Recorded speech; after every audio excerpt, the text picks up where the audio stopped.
Hi everyone, स्वागत है आप सभी का हमारे एस्टिज की यूट्यूब चैनल पर। और आज हम लोग पढ़ेंगे सल्फोनेशन ऑफ एलिनीन।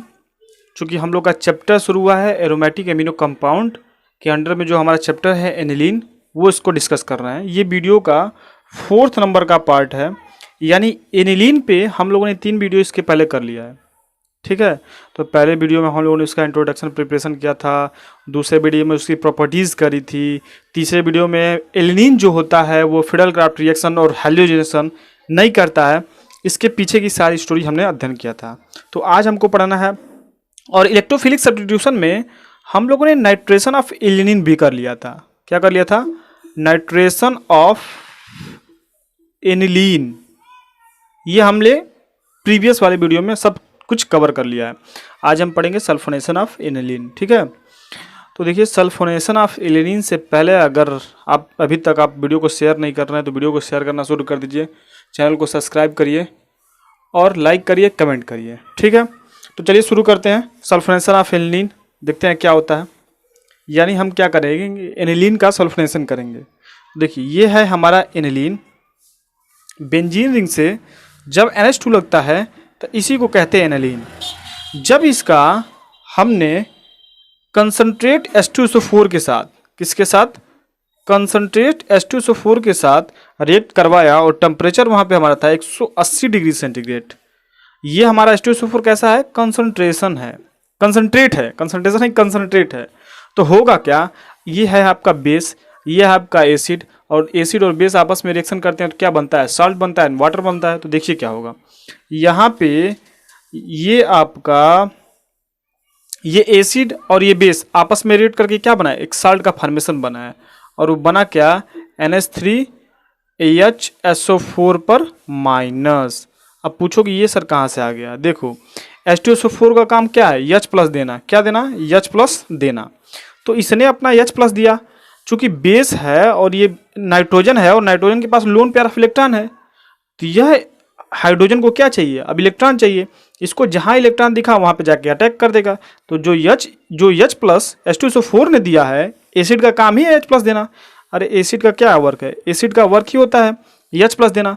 तो जो H2SO4 ने अपना H प्लस दिया है, यह इस एनिलीन ने इसको एक्सेप्ट करके एनिलियम आयन बना लिया, NH3 प्लस। ठीक है, और जो HSO4 माइनस, इसका जो HSO4 माइनस बचा हुआ है, HSO4 माइनस, ये फोर्स ऑफ अट्रैक्शन के कारण एक दूसरे के पास चले आए हैं और यही हमारा एक सॉल्ट का फॉर्मेशन हुआ है।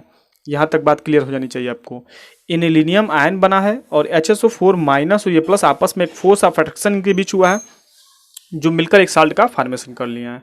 ठीक, तो हम जानते हैं कि जब बेस और एसिड आपस में रिएक्ट करते हैं साल्ट बनता है, और उसके साथ ही साथ क्या निकलती है? वाटर रिलीज होती है। क्या निकलता है? वाटर रिलीज होता है। ठीक है, तो इसको तो मैं रफ कर देता हूँ, ये चीज़ आपको समझ में आ गई होगी। तो यहाँ से फिर से क्या करेगा? वाटर रिलीज होगा। और जब वाटर रिलीज होगा तो आपके पास एक नया कंपाउंड बन के आएगा, जो बैलेंसी को पूरी तरीके से क्या करेगा? सेटिस्फाई करेगा, SO3H।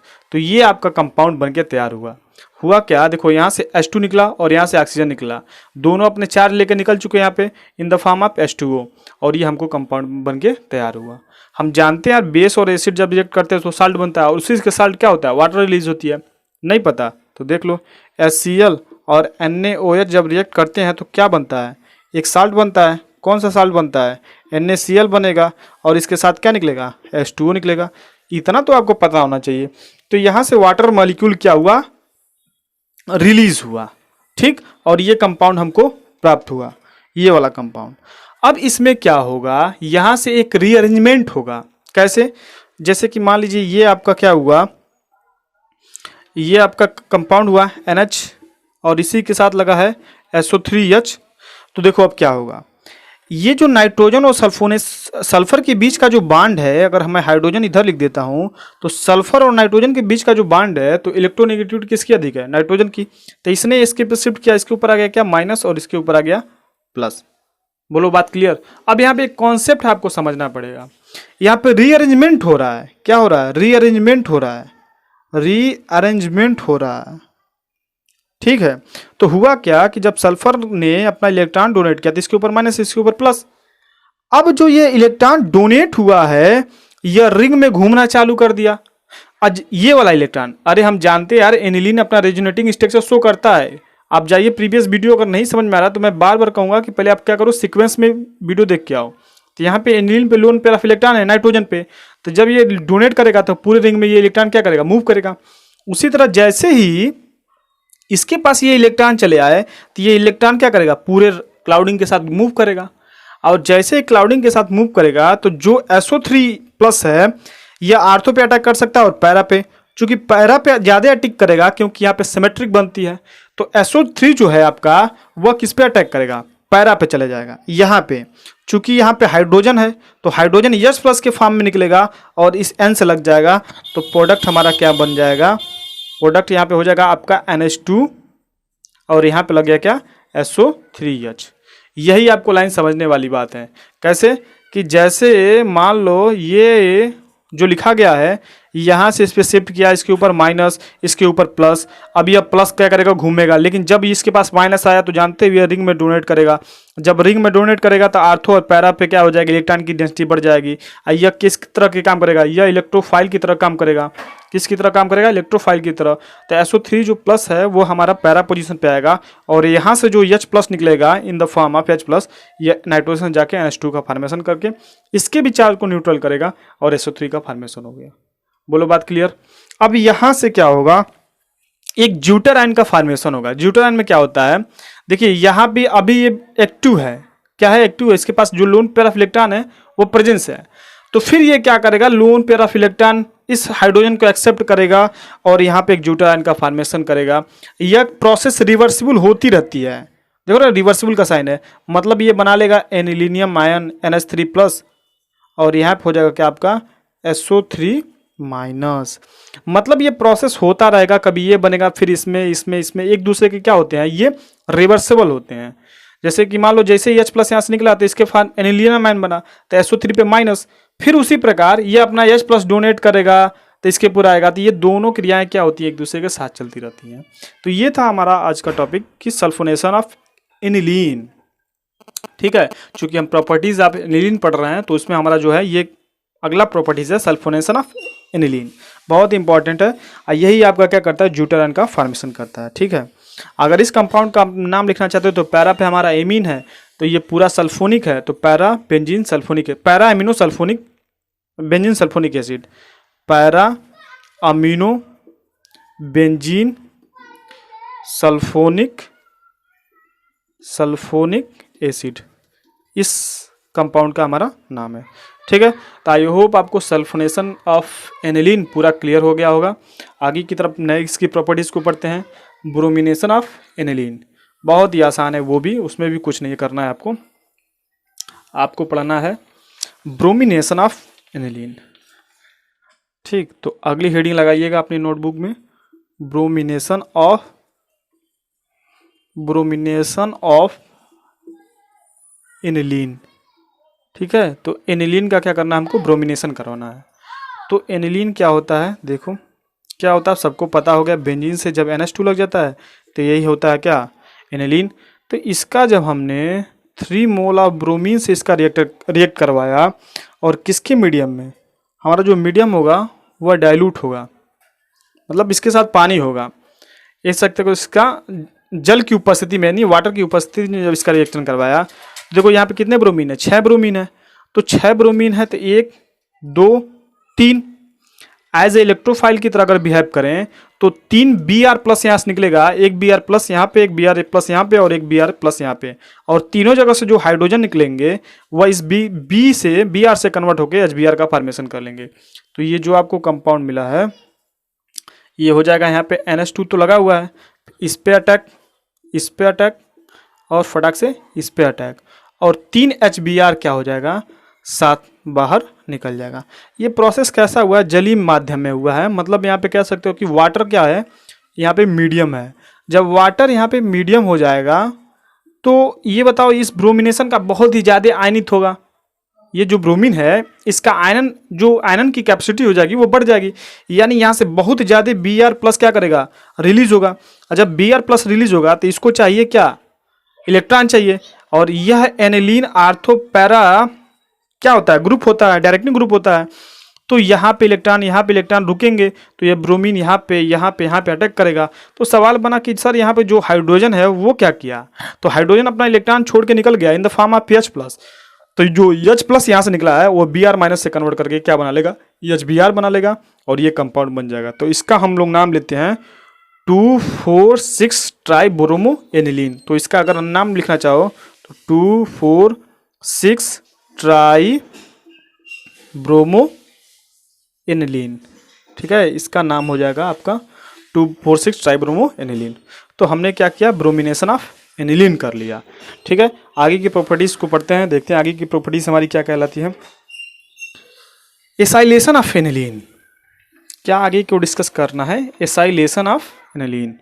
ये सब एनिलीन की हम लोग क्या पढ़ रहे हैं, प्रॉपर्टीज पढ़ रहे हैं। तो तीसरा टॉपिक लगाइएगा, acylation of aniline.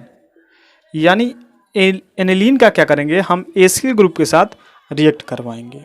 Acyl group क्या होता है हमारा, C डबल बॉन्ड OCl, ठीक है, यही तो हमारा एसिल ग्रुप होता है। यहाँ पे R लगा दो, ये हमारा एसिल ग्रुप हो गया। तो इसके साथ हम क्या करेंगे, रिएक्ट करवाएंगे। ये हमारा एसिल ग्रुप हो गया। तो ये हमारा क्या हुआ, एनिलीन बना। बेंजीन से जब NH2 लगता है तो इसको एनिलीन कहते हैं। और इसका रिएक्ट करवाया हमने CH3COCl। इसको हम क्या बोलते हैं, इसको क्या बोलते हैं,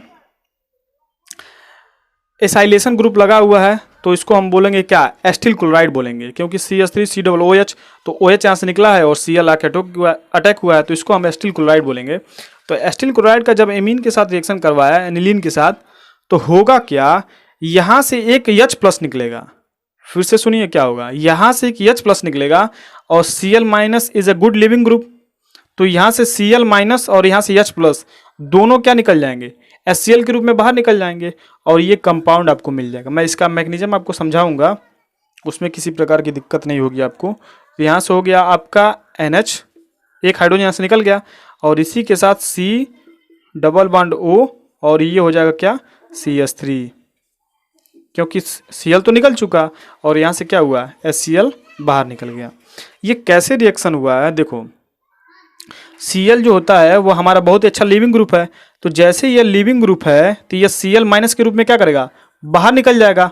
मैं इसका मैकेनिज्म समझा रहा हूँ, Cl माइनस के रूप में बाहर निकल गया। अब ये जो स्पेसिस बचा है, इस स्पेसिस के ऊपर CH3COO इसके ऊपर आ गया प्लस। अब इसको क्या चाहिए, इलेक्ट्रॉन चाहिए। तो यह जो इलेक्ट्रॉन पाएगा अपना, वह किसके पास जाएगा, डायरेक्ट इस नाइट्रोजन के पास चला गया। तो नाइट्रोजन के पास जैसे इस पे जाके अटैक कर दिया, ये COOCH3 इस पे जाके अटैक कर दिया। तो जब इसके पास जाके अटैक करेगा तो नाइट्रोजन की 4 बैलेंसी हो जाएगी, क्योंकि 3 तो ऑलवेज यहाँ पे बना कर रखा है, चौथा इस पे जाके जुड़ जाएगा। तो नाइट्रोजन के साथ जब इसने बॉन्ड बना देगा तो नाइट्रोजन के पास 4 बैलेंसी हो जाएगी। तो नाइट्रोजन अपनी बैलेंसी को मेंटेन करने के लिए यहाँ से एक हाइड्रोजन को क्या करेगा, रिलीज कर देगा। बात समझ में आ रही कि नहीं आ रही है, आनी चाहिए आपको। देखो ये हमारा एनिलीन है और यहाँ पे आप जानते हो कि एक हाइड्रोजन यहाँ पे, एक हाइड्रोजन यहाँ पे, एनिलीन हो गया। लेकिन इसी से अगर आपका COOCH3 लग जाए तो इस नाइट्रोजन की 4 बैलेंसी हो गई। अब ये अपनी बैलेंसी को मेंटेन करने के लिए क्या करेगा, यहाँ से कहेगा भैया अपना H हाइड्रोजन इलेक्ट्रॉन छोड़ के जाओ, किस फॉर्म में, in the form of H plus. और जो ये H प्लस पड़ा हुआ है यह Cl माइनस को लेके क्या बना लेगा, HCl बना लेगा और ये आपका प्रोडक्ट मिल जाएगा। इसको हम कहते हैं एन फेनिल एस्टामाइड, एन फेनिल एस्टामाइड, क्योंकि यन पे हमारा क्या, ये पूरा फेनिल ग्रुप है और ये एसिड ग्रुप है। तो इसका एस्टा CONH2 हमारा एमाइड है, तो इसको हम बोलेंगे एन फेनिल एस्टामाइड। तो इसका नाम होता है क्या, एन फेनिल एस्टामाइड। क्योंकि देखो यन पे हमारा क्या है, फेनिल है और एसिड से एमाइड बना हुआ है, CH3COOH से एसिड है, वहां से एमाइड बना हुआ है, तो इसको हम बोलेंगे एस्टामाइड। तो एसाइलेशन ऑफ एनिलीन में क्या होता है कि जब हम एनिलीन का एस्टिल क्लोराइड के साथ रिएक्शन करवाते हैं तो Cl और H ये दोनों मिल के बाहर निकल जाते हैं in the form of HCl, और ये जो CH3COO ग्रुप बचा हुआ है ये नाइट्रोजन के साथ जुड़ जाता है और एन फेनिल एस्टामाइड का फॉर्मेशन करता है। ठीक है, तो आई होप आपको एसाइलेशन ऑफ एनिलीन भी क्लियर हो गया होगा। आगे की प्रॉपर्टी डिस्कस करते हैं। आगे की जो प्रॉपर्टीज है वह है हमारा ऑक्सीडेशन ऑफ एनिलीन, यानी कि जो चौथा प्रॉपर्टीज है वह क्या है, ऑक्सीडेशन ऑफ एनालीन। ठीक है, तो ऑक्सीडेशन ऑफ एनालीन, एनालीन का क्या करना है, हमको ऑक्सीडेशन करवाना है। तो देखो ये रहा आपका एनालीन, और इसका जब आप ऑक्सीडेशन करवाओगे तो हमने कितना हाइड्रोजन ले लिए यहाँ पे, 3 हाइड्रोजन ले लिए, 3 ऑक्सीजन ले लिए, क्योंकि इसका क्या कर रहे हो आप, ऑक्सीडेशन करवा रहे हो।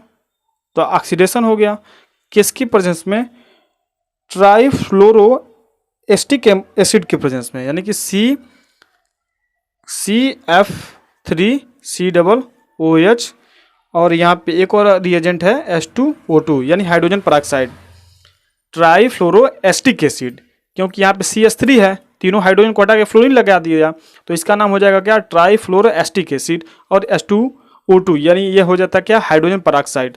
तो इसकी प्रेजेंस में जब इसका ऑक्सीडेशन करवाया गया तो ऑक्सीडेशन में क्या होता है, या तो आपका ऑक्सीजन जुड़ता है और नहीं तो हाइड्रोजन रिलीज होता है। तो बहुत ही आसान कॉन्सेप्ट है इसका। यहाँ से दोनों हाइड्रोजन को निकाल दो, दोनों हाइड्रोजन को निकाल दोगे तो दोनों हाइड्रोजन निकलेंगे यहाँ से, तो एक ऑक्सीजन को ले लेंगे तो क्या बना लेंगे, H2O का फॉर्मेशन कर देंगे यहाँ पे। अब यहाँ पे 2 हाइड्रोजन बचा हुआ है, तो एक हाइड्रोजन कोऑर्डिनेट बॉन्ड बनाएगा नाइट्रोजन के साथ, यानी यहाँ पे NO2 ग्रुप लग जाएगा। इसको हम क्या बोलते हैं, नाइट्रोबेंजीन बोलते हैं। क्या बोलते हैं, नाइट्रोबेंजीन। देखो बहुत आसान है। ऑक्सीडेशन में क्या होता है, या तो ऑक्सीजन जुड़ेगा, हाइड्रोजन निकलेगा, या दोनों क्रियाएं साथ भी हो सकती हैं। तो यहाँ पे दोनों फिनोमिना हो रहा है। देखो ऑक्सीजन जाके जुड़ रहा है, हाइड्रोजन निकल रहा है, तो यहाँ से दोनों हाइड्रोजन निकले तो एक ऑक्सीजन को लेके H2O बना लिया, और 2 हाइड्रोजन जाके इसके साथ जुड़ गए, तो ये आपका NO2 ग्रुप लग गया, और यह इसका किसका फॉर्मेशन हो गया, आपका नाइट्रोबेंजीन का। तो यहाँ पे हमने 4 प्रॉपर्टी डिस्कस कर ली। एनिलीन की बहुत ज़्यादा प्रॉपर्टीज़ है, एक एक करके हम डिस्कस करते हैं और देखते हैं। समझ में बिल्कुल आपको आ रहा होगा कि कैसी कैसी इसकी प्रॉपर्टीज़ हैं। आगे की जो इसकी 5वीं प्रॉपर्टीज़ है उसका हम रिएक्शन करवा रहे हैं कार्बोनिल क्लोराइड के साथ। तो रिएक्शन विथ कार्बोनिल क्लोराइड, यानी जो हमारा एनिलीन है उसका हम रिएक्शन करवाएंगे किसके साथ, कार्बोनिल क्लोराइड के साथ। तो ले लीजिए, ये आपके 2 मोल ऑफ एनिलीन हो गए, ये 2 mole of aniline. Carbonyl chloride में जो रिएक्शन होता है वो कैसे होता है उसको मैं बता रहा हूँ। तो यहाँ पे 2 मोल एनिलीन जब कार्बोनिल क्लोराइड से, अब कार्बोनिल क्लोराइड क्या है, कार्बोनिल क्लोराइड ये है, देखो 2 कार्बन से एक ऑक्सीजन लगेगा, एक कार्बन से एक ऑक्सीजन लगेगा और इसी से 2 क्लोरीन लग जाएंगे, तो इसकी बैलेंस सेटिस्फाई हो गई। जब इसका रिएक्शन करवाते हैं हम लोग तो क्या मिलता है, देखो 2 हाइड्रोजन यहाँ से निकलेंगे और ये दोनों क्लोरीन को लेके बाहर निकल गए, क्या बना लिया यहाँ पे, 2 mole of HCl। 2 mole of HCl का फॉर्मेशन हो गया। अब इस नाइट्रोजन की एक बैलेंसी, इस नाइट्रोजन की एक बैलेंसी खाली हो गई, तो अब क्या होगा, यहाँ पे जो हमारा फेनिल ग्रुप है तो इसके साथ जो नाइट्रोजन है इसके साथ एक हाइड्रोजन, और इसके साथ जो नाइट्रोजन है इसके साथ एक हाइड्रोजन, और ये दोनों क्या करेंगे, इस कार्बन से जाके जुड़ जाएंगे और ये आपका मेन प्रोडक्ट का फॉर्मेशन हो जाएगा। अच्छा, NH2CO NH2 क्या है, ये यूरिया है, और दोनों एक एक हाइड्रोजन को यहाँ से हटा दिया गया। जब एक एक हाइड्रोजन को हटा दिया गया तो हमने यहाँ पे फेनिल लगा लिया, तो इसका नाम अगर आप क्लियर करना चाहो तो ये डाईफेनिल यूरिया है। तो इसका नाम क्या हो जाएगा, डाईफेनिल यूरिया। ठीक है, इन मेन प्रोडक्ट का क्या हो जाएगा, डाईफेनिल यूरिया। तो हमने रिएक्शन किसके साथ करवाया, reaction with carbonyl chloride, sorry यहाँ पे विथ लिख लीजिएगा, तो रिएक्शन विथ कार्बोनिल क्लोराइड। तो हमने जब 2 मोल ऑफ एनिलीन का 1 मोल ऑफ कार्बोनिल क्लोराइड के साथ रिएक्शन करवाया तो दोनों क्लोरीन यहाँ पे एसिडिक हैं, यहाँ से तुरंत निकल जाएंगे in the form of HCl, और यहाँ पे इसकी बैलेंसी और इसकी बैलेंसी दोनों की खाली हो गई। ये दोनों आपस में क्या करेंगे, यहाँ पे दोनों इस एनिलीन के कंपाउंड से कार्बन की दोनों बैलेंसी जुड़ जाएगी, और जो मेन प्रोडक्ट आपका बन के आएगा वो डाईफेनिल यूरिया हो जाएगा। अगर आप समझना चाहते हो और डिटेल में तो देखो क्या होगा, क्लोरीन ने यहाँ से बांड खींचा, इसके ऊपर आया माइनस, फिर इसने खींचा, इसके ऊपर आ गया माइनस, फिर नाइट्रोजन और हाइड्रोजन के बीच का बांड ब्रेक हुआ तो इसके ऊपर आ गया प्लस, और इसके ऊपर क्या हो गया, प्लस, क्या हुआ, प्लस आ गया। तो देखो ये माइनस दोनों निकल जाएंगे किसके साथ, सॉरी इसके साथ हो जाएगा प्लस, तो ये दोनों हाइड्रोजन प्लस और ये दोनों Cl minus, in the form of HCl के रूप में बाहर निकल गए। अब यहाँ पे इसके साथ क्या आ गया, इसके साथ तुम्हारा आ गया प्लस और इसके साथ भी आ गया प्लस। अब ये दोनों प्लस इस दोनों माइनस के साथ जुड़ जाएंगे और ये डाइफेनिल यूरिया आपका बन के तैयार हो जाएगा। ठीक है, तो इसकी पांचवी प्रॉपर्टी थी रिएक्शन विद कार्बोनिल क्लोराइड। अब इसकी आगे का जो रिएक्शन है उसको हम समझेंगे रिएक्शन विद कार्बन डाइसल्फाइड। ठीक है, तो उसको भी देख लेते हैं। 5-6 इसके प्रॉपर्टीज हैं, उसको क्या करेंगे हम, उसको अच्छे से डिस्कस करेंगे। तो जो इसकी पांचवी या छठवीं प्रॉपर्टीज है, क्या हो जाएगा, reaction with carbon disulphide reaction with carbon disulphide. Carbon disulphide के साथ हमको क्या करना है, इसका रिएक्शन करवाना है। ठीक है, कार्बन डाइसल्फाइड होता है CS2, ये होता है कार्बन डाइसल्फाइड। तो इसके साथ हम रिएक्शन करवाएंगे तो देखेंगे क्या होता है। फिर वही काम आपको क्या करना है, 2 मोल ऑफ एनिलीन लेना है। तो हमने 2 मोल ऑफ एनिलीन ले लिया, देखो क्या होगा। तो यहाँ पे 2 मोल ऑफ एनिलीन के साथ जब हमने रिएक्शन करवाया तो कार्बन की 4 वैलेंसी होती है, तो 2 यहाँ पे, 1 कार्बन और 1 कार्बन यहाँ पे लग गया, ये हो जाएगा कार्बन डाइसल्फाइड। तो फिर वही कहानी, यहाँ से देखो ये दोनों हाइड्रोजन इस सल्फर को लेके बाहर निकल जाएंगे किन द फॉर्म में, H2S हाइड्रोजन सल्फाइड के रूप में। ये क्या है, हमारी एक प्रकार की गैस है। तो in the form of H2S gas के रूप में बाहर निकल गया। फिर उसकी 2 वैलेंसी खाली, इसकी 2 वैलेंसी खाली, तो ये दोनों क्या करेंगे, अगर मैं इस फेनिल को मैं पीएच लिखता हूँ और इसका भी पीएच लिखता हूँ, तो इसके साथ जो नाइट्रोजन जुड़ा है यहाँ पे एक हाइड्रोजन और इसके साथ जो नाइट्रोजन जुड़ा है यहाँ पे एक हाइड्रोजन। ठीक, और इसकी दोनों जो बैलेंसी है वो कार्बन के साथ सेटिस्फाई हो गई और यहाँ पे लग गया यस। तो जब इसका आप नाम दोगे तो इसका नाम क्या हो जाएगा, आप दिख रहा है यहाँ पे पीएच और यहाँ पे एच और इसके साथ एच लगा हुआ है। ठीक है, तो अगर इसका नाम देना चाहोगे तो देखो डाइफेनिल, ये क्या हो जाएगा, डाइफेनिल थायूरिया, क्योंकि जब सी के साथ यस लगता है तो उसको हम थायो बोलते हैं, ये यूरिया ही है। तो इसका नाम क्या हो जाएगा आपका, डाइफेनिल थायो यूरिया। ठीक है, तो क्या है रिएक्शन विद कार्बन डाइसल्फाइड, जब हमने 2 मोल ऑफ एनिलीन का कार्बन डाइसल्फाइड के साथ रिएक्शन करवाया तो कुछ नहीं होगा। फिर वही कहानी, सल्फर जानते हो ना, कार्बन से बहुत इलेक्ट्रोनेगेटिव है, तो यहाँ से क्या करेगा, सल्फर 2- के रूप में निकल जाएगा। अब यहाँ से जब बॉन्ड ब्रेक होगा तो हाइड्रोजन, ये दोनों प्लस हैं, तो ये दोनों मिलके क्या करेंगे, H2S गैस के रूप में बाहर निकल गया। अब यहाँ पे क्या हो जाएगा आपका माइनस माइनस और इसके ऊपर क्या आ जाएगा 2 प्लस, तो ये दोनों प्लस माइनस आपस में मिलकर एक नए बॉन्ड का फॉर्मेशन कर लेंगे और इसी को नाम देते हैं डाइफेनिल थायूरिया। क्यों, क्योंकि 2 पीएच ग्रुप, देखना ये पीएच बराबर हमने इसको ले लिया है, तो ये 2 पीएच ग्रुप हो गए और यहाँ पे नाइट्रोजन एक हाइड्रोजन और सी के साथ डबल बॉन्ड, ये रिमेंस क्या हुआ है, सेम बचा हुआ है। ठीक है, तो इसकी हमने कितनी प्रॉपर्टीज पढ़ ली, पहला हमने पढ़ा था सल्फोनेशन, दूसरा हमने पढ़ा था ब्रोमिनेशन, तीसरा हमने पढ़ा था एसाइलेशन, चौथा हमने पढ़ा था इसका ऑक्सीडेशन, 5वां हमने पढ़ा था कार्बोनिल के साथ रिएक्शन करवाया था कार्बोनिल क्लोराइड के साथ, 6वां हमारा रिएक्शन है कार्बन डाइसल्फाइड और इसका एक और रिएक्शन है रिएक्शन विथ बेंजल्डिहाइड। तो उसको भी इस वीडियो में हम लोग क्या करेंगे, कवर कर लेंगे। तो हमारी जितनी भी प्रॉपर्टीज हो जाएगी एनिलीन की वो क्या हो जाएगी, फिनिश हो जाएगी। ठीक है, तो 7वां जो हमारी प्रॉपर्टीज है वह क्या है, रिएक्शन विथ बेंजल्डिहाइड। अब ये बेंजल्डिहाइड क्या होता है, जब बेंजीन से हमारा CHO ग्रुप लग जाता है तो वही बेंजल्डिहाइड कहलाता है। ठीक है, तो जिससे आपको देखना पड़े तो अभी आपको देखेंगे ही। तो ये रहा हमारा एनिलीन, यहाँ पे लगा हाइड्रोजन और यहाँ पे लगा हाइड्रोजन, ये आपका क्या है, नाइट्रोजन है। तो ये हमारा एनिलीन हो गया।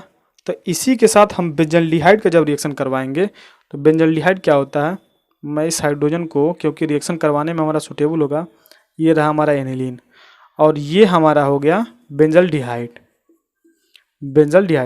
जब बेंजीन से CHO ग्रुप लग जाए तो वो हमारा क्या होता है, बेंजल्डिहाइड होता है। तो इन दोनों का जब आपस में रिएक्शन करवाया गया, हर केस में यही होता है। देखना अब क्या होता है ना, याद हो जाती हैं चीज़ें, ऑर्गेनिक ना बहुत ही आसान हो जाती हैं।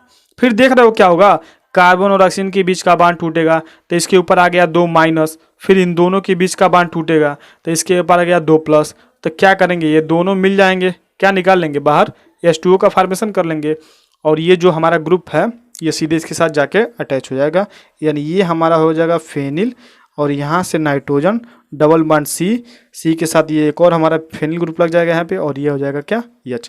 तो जब इसका नाम आप लिखोगे तो ये बेंजल एमीन हो जाएगा। क्या हो जाएगा, बेंजल एनिलीन, क्योंकि ये बेंजल है और ये एनिलीन है, ये दोनों आपस में मिक्स करके वाटर मॉलिक्यूल बाहर निकाले। तो इसका अगर आप नाम लिखना चाहो तो ये हो जाएगा क्या, बेंजल एनिलीन, बेंजल एनिलीन, क्योंकि ये जब बेंजीन से CH लगता है तो उसको बेंजल बोलते हैं और ये पूरा ग्रुप हमारा क्या है, एनिलीन है, तो इसलिए इसका नाम हो जाएगा क्या, बेंजल एनिलीन। ठीक है, दिख रहा है आपको स्क्रीन पे, बिल्कुल दिख रहा है। तो हमने इसका रिएक्शन करवाया किसके साथ, रिएक्शन विद बेंजल्डिहाइड। जब हम एनिलीन का बेंजल्डिहाइड के साथ रिएक्शन करवाए तो हमको वाटर मॉलिक्यूल बाहर निकला और जैसे ही वाटर मॉलिक्यूल बाहर निकला तो इसकी भी 2 वैलेंसी खाली, इसकी भी 2 वैलेंसी खाली, ये दोनों आपस में मिलकर एक बॉन्ड का फॉर्मेशन कर लीजिए और ये आपका मेन प्रोडक्ट और बाई प्रोडक्ट के रूप में वाटर मॉलिक्यूल बाहर निकल गया।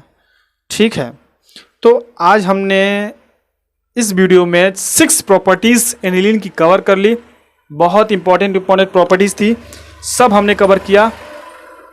अब इसका आपको क्या मिलेगा, नोट्स भी मिलेगा स्क्रीन पे, आप उसको रिकवर करिए, नोट करिए। तब तक एक और आपको बात सूचना कि आप क्या करिए, सीक्वेंस में वीडियो को देखिए। एनिलीन पे हमने 4 वीडियो कर लिया, इसको लेके हमारा 4 वीडियो होगा, पहले, दूसरा, तीसरा। किसी भी चीज़ को अगर आप सीक्वेंस में देखोगे तो वो चीज़ें आपको बहुत ही अच्छे तरीके से क्या हो जाएगी, कॉन्सेप्चुअल माइंड में चली आ जाएंगी और आपको दिक्कत नहीं होगा। ठीक है।